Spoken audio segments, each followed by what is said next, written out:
case update in SITG Antatico. The Special Investigation Task Group, SITG Antatico, continues to pursue all possible leads in close coordination with other law enforcement agencies. Several persons of interest have already been identified, and information is being validated to establish clear motives and accountability. To the family of Mr. Antatico, we assure you that justice will be served. The Police Regional Office 10 stands firmly with you in your quest for truth and justice. We are exhausting all means to ensure that the perpetrators are brought before the bar of justice. Yung isa sa mga motibo na tinitingnan ng ating mga investigators ay yung kanyang mga alleged posts sa social media.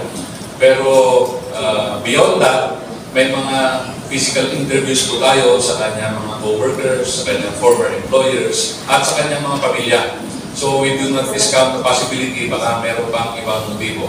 Pero tama po kayo, isa yan sa tinitingnan natin motibo, yung kanyang work-related allegations. Pero we do not take that hook, line, and sinker. Kailangan tinitingnan natin yung ibang anggulo. It may be work-related, it may be outside of his work. Ang ma-assure ko lang, we will not leave stones unturned. Yung validated data natin, ang sinasabit natin sa ating national office, wala tayong criminal gangs.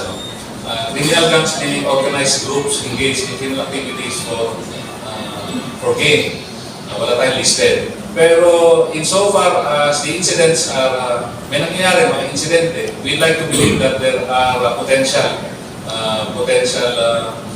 groups na binubuo tulad ng Back for Hire. So ito yung tinututukan din ng ating ARTO at sa ating mga police units para masukpo natin. Pero yung organization nila does not warrant them to be listed sa criminal gang. So mas mababang antas ng organization.